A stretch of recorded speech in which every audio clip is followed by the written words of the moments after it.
제 채널을 사랑해주시는 구독자 여러분 안녕하세요. 여러분들의 귀염둥이 깜찍둥이 루케시오입니다. 권고 시리즈 해설 계속하고 있습니다. 오늘은 권고 10일 하느님 종의 분노에 대해서 다뤄보도록 하겠습니다. 먼저 제 채널을 사랑해주신 여러분들께 감사드리고 밑에 보이는 구독과 좋아요, 알림 설정을 통해서 제 채널에 나오는 모든 영상들을 가장 최신으로 만나보셨으면 좋겠습니다. 아울러 주변에 혹시라도 영적 갈증을 느끼시는 많은 분들이 계시다면 제 영상을 공유해 주시고 그분들도 함께 구독과 좋아요를 통해서 우리 루케시오 프란시스칸 가족이 되었으면 좋겠네요. 그래서 영적 풍요를 함께 나눔으로써 우리의 마음이 좀 더 확장된 마음에 하느님의 영원과 축복과 사랑이 더 넘쳐 흘러서 충만한 인생을 살아가셨으면 좋겠습니다. 아주 기쁘게 말입니다. 권고 10일 하느님의 종의 분노에 대해서 한번 다뤄보도록 하겠습니다. 분노는 왜 생기는 것일까요? 왜 우리는 화를 낼까요? 그 중에 하나는 무엇일까요?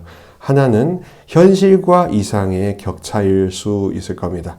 내가 생각하는 바대로 현실이 이루어지지 않을 때, 내가 믿는 그대로 진리가 드러나지 않을 때, 내가 정설이라고 생각했던 것이 정설이 아닐 때, 내가 진리라고 참된 거라고 생각하고 믿었는데 그게 뒤집힐 때 우리는 화가 날 수 있습니다.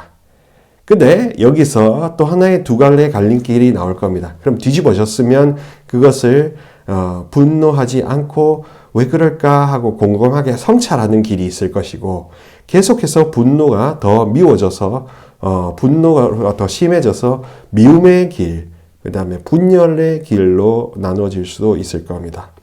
당연히 사부님께서는 성찰의 길로 우리를 안내하고 계시겠죠. 잠언 6장 32절, 17장 27절, 29장 11절에서는 자신의 제어, 자기 자신을 감정을 제어하는 것을 주요 주제로 삼고 있습니다. 이것은 구약 지혜 문학의 지혜 전승에서도 굉장히 중요합니다. 자기 자신의 감정을 성찰해서 어디에 그 뿌리가 있는 것을 역추적해보는 것이 바로 영성생활의 가장 기초 중의 기초일 것입니다. 자기 자신의 분노의 뿌리, 미움의 뿌리, 혐오의 뿌리, 그 다음에 분열의 뿌리가 어디에서부터 시작되는지도 알지도 못한 채 계속해서 반복적으로 화만 내고 있다면 그만큼 어리석고 안타까운 현실이 어디에 있겠습니까?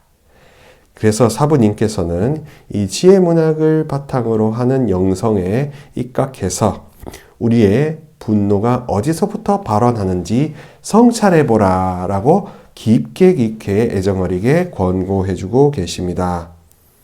또 구약의 지혜문학의 5책 잠언, 코헬렛, 욥기, 집에서, 지혜서 뿐만 아니라 신약의 지혜서에 해당되는 야고보서도 신약의 지혜문학에 해당된다고 하고 있습니다.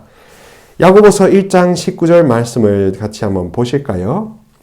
나의 사랑하는 형제 여러분, 이것을 알아두십시오. 모든 사람이 듣기는 빨리 하되 말하기는 더디하고 분노하기도 더디해야 합니다. 라고 되어 있습니다. 그래서 나의 감정도 내게 아니다. 계속해서 내 의지도 내 것이 아니다. 라는 이런 존재론적 가단과 겸손을 사부님께서는 늘 인식하시려고 했던 거죠. 그러다 보니까 이 분노와 혐오를 하지 않도록 항상 마음에 주의와 조심을 기울여야 했었고, 또 더 많이 듣고 더 많이 성찰하려고 노력하셨던 분입니다. 지혜전승에서는 분노를 조절해야 한다는 것을 이제는 아예 대놓고 직접적으로 가르치고 있습니다. 집에서 10장 6절의 말씀을 한번 들어보시겠습니까? 이웃의 잘못에 일일이 화내지 말고 거만한 행동은 조금도 하지 마라 라고 하면서 분노나 미움과 분열의 씨앗조차도 어떤 흔적도 남기지 말라는 아주 깊은 심오한 말씀을 인용하면서 우리에게 권고해주고 계십니다. 나아가 분노를 뛰어넘어 화해를 이뤄야 하고, 성 프란치스코는 그렇게 아주 근원주의자로 뿌리까지 탐색하려고 노력하셨던 겁니다. 마테오복음 5장에서도 그래서 행복선이라는 것은 다른 바리사이나 율법학자들이 형식이나 어떤 방법론에 너무 치중해서 모든 성덕을 설명했다면, 예수님께서는 이제 영으로 충만해서 당신 자신께서 모든 것을 우리에게 주셨는데, 왜 우리 자녀들은 왜 모든 것을 주님께 돌려드리지 않는가 하는 그런 마인드가 숨어 있다는 것입니다. 그렇기 때문에 사부님께서는 우리가 분노의 뿌리까지도 한번 살펴보고 추적해보고, 복음이란 것은 적당히 일부만 치우는 게 아니라 전부를 다를 제거하는 것이라는 가르침을 주고 계십니다. 어떤 분노조차도 마음속에 품지 않으려고 노력해야 될 것이고, 그래서 우리 안에 왜 분노가 쌓이는가, 분노를 왜 삭히는가, 삭히는 게 과연 올바른 방법인가 하는 성찰도 함께 해야 하는 것입니다. 화는 푸는 것이지 화는 삭히는 게 아니겠죠. 그 푼다는 것에서 푸는 것을 다른 뒤풀이처럼 여러 가지 유희로도 풀 수 있겠지만, 해학으로 풀 수 있겠지만, 무엇보다 이 푼다는 것은 우리 안에서는 하느님의 영이 더욱더 강하게 오셨고 더 진하게 오셔서 우리가 부여잡고 있는 분노를 놓아서 이 분노가 성령의 가르침으로 여러 가지 주님의 축복으로 교체되고 씻겨 내려갈 때, 세례의 갱신이 이루어질 때 분노는 이제 말끔히 씻어질 수 있다는 겁니다. 따라서 하느님께서는 죄인을 또 심판하시면서 자비로 돌봐주시고 그렇습니다. 하느님은 자비의 하느님이라고 하죠. 하지만 간과하지 않아야 될 게 역시 정의롭게 심판하시는 공의로우신 하느님입니다.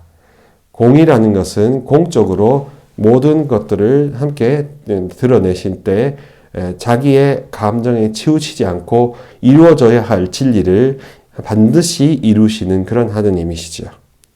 그래서 하느님께서는 죄인을 심판하실 권한을 지니신 분이고, 그 하느님의 우리 진정한 겸손한 종이라는 점을 우리가 깨달아야 한다는 것입니다. 다시 말해, 전능하신 분 앞에서 모든 것을 우리에게 주신 전부가 되시는 우리 하느님 앞에서 우리는 가난하고 허약하고 우리가 죽음에 처할 수 있다는 그런 종말론적인 비전을 생각한다면, 우리가 분노를 낸다는 것은 아무짝에도 쓸모가 없고 정말로 부당하다 못해 그렇게 해서는 절대 안 된다는 그런 지극한 겸손의 신비를 아버님께서 강조하고 계십니다. 반대로 하느님의 종이라고 하면서 하느님을 섬기고 사람들을 섬기고 주님을 따른다고 하는 하느님의 종들, 세르부스 데이가 화를 낸다는 것은 사부님의 마인드로 보면 있을 수도 없고 있어서는 안 되는 거겠죠. 그렇게 화가 터지고 화가 사람들을 파멸시키고 공동체를 와해시키고 분열의 씨앗, 불화의 씨앗이 되기 이전에 이미 우리가 마음을 성찰하고 세례성사의 약속을 다시금 되새기면서 늘 고해와 성찰을, 영적 성찰을 통해서 그 죄의 뿌리가 완전히 하느님의 능력으로 뽑히도록 바라고 간청하고 은총이 내 마음속에 가득히 깃들기를 원해야 할 것입니다. 깊이 갈망해야 한다는 겁니다. 하느님의 종들은 이사야서 42장 2절부터 3절, 집에서 28장 1절부터 7절까지 말씀에서 하느님의 선하심 앞에 지극히 선하시고 자비로우시고 우리의 죄가 있든 없든 우리가 까맣든 하얗든 빨갛든 붉든 인종과 색, 백그라운드가 어떻게 되든 그런 거 다 상관없이 우리를 늘 사장해 주시고 우리가 돌려드리고 싶어 하는 것에 몇 갑절은 더 주고 싶어 하시는, 몇 갑절은 더 주고 싶어 하시는 그런 하느님, 사랑의 하느님이란 점을 안다면, 조금이라도 깨닫는다면 우리가 분노라는 그 분자도 함부로 못 꺼내고 화를 낸다는 그 화자도 함부로 못 꺼낸다는 겁니다. 이것은 화가 빙하가 녹듯이 녹아 없어져서 화의 불, 분노의 불이 성령의 불 속에 삼켜져서 완전히 흔적조차 없이 날아가 버리는 거하고 연관됩니다. 그렇게 하느님의 선하심 앞에 자기 분노와 분열의 씨앗을 완전히 깨끗하게 포기하는 종이 정말로 진정하고 복된 하느님의 종이라는 사실을 사부님께서 알려주고 계십니다. 겸손이라는 것을 우리가 이루려면 너무나 힘듭니다. 겸손이라는 것을 너무나 이루고자 하려면, 정말로 인간의 노력으로만 이루려고 한다면 그것은 절대 이루어지기가 어렵습니다. 반대로 주님이 이루어 주신다고 생각한다면, 주님께서 겸손을 이루어 주신다고 생각한다면 겸손은 정말로 이루어지는 것입니다. 왜냐하면 주님의 도움이 있기 때문에 우리가 쉽게 그 도움에 힘입어서 우리가 겸손을 도달할 수 있는 거거든요. 계시 종교인 그리스도교는 조력 구원설이라고 해서 하느님의 도움 없이는 아무것도 안 되고 하느님의 도움과 함께 모든 것이 더 빠르고 더 원활하게, 더 안전하게, 더 완전하게 이루어진다는 점을 잊지 말아 주셨으면 좋겠습니다. 그게 바로 하느님의 은총이라는 것이고, 우리가 해야 할 최소한의 노력은 무엇입니까? 하느님의 협조자가 되고 싶습니다. 하느님의 신실하고 진실한 착한 협조자가 되고 싶습니다. 당신을 사랑합니다. 라는 것만 계속 원하고 바라시면 됩니다. 여러분들이 많은 것을 이루어야 된다, 해야 한다라는 계명적인 강박적인 생각에서 이제 조금 벗어나서 이루고 싶다, 벗어나고 싶다, 주님의 신실한 벗이 되고 싶다라는 희망과 갈망의 메시지가 여러분들을 더욱더 인도해야, 그래야 우리가 더욱더 빨리 진리와 기쁨에 이를 수가 있습니다. 네, 이렇게 해서 오늘 권고 10일 하느님의 종의 분노에 대해서 다뤄봤습니다. 겸손하고도 연관되고 하느님의 놀라운 창조 신비를 관조하고 관상한다면 우리는 분노도, 어떤 미움도, 어떤 죄악도 더 빨리 손을 놓을 수밖에 없을 것이고, 그렇게 되는 새로운 경험, 새로운 삶을 맛볼 수 있을 것입니다. 오늘도 이렇게 제 채널을 통해서 사부님의 권고를 잘 보셨으리라고 생각합니다. 아래에 보이시는 구독과 좋아요 마음에 드셨다면 눌러주시고, 또 다른 프란치스칸들이나 프란치스코 영성 혹은 마음이 메말라서 어떤 지혜의 말씀을 듣고자 하시는 분들이 있다면 그분들에게 영상 추천과 공유, 또 그분들도 저의 채널의 구독과 좋아요를 통해서 우리 가족이 되고 한 가족, 한 마음, 한 뜻으로 하느님을 함께 찾아 나서는 형제 자매님들이 되셨으면 좋겠습니다. 주님의 지혜와 축복의 말씀을 잘 기억해 들으시고 언제나 온유하고 침착하게, 하지만 너무 조급하지는 않게 그렇게 하루하루를 지내셨으면 좋겠습니다. 다음 강의에서 만나 뵙겠습니다. 안녕히 계세요.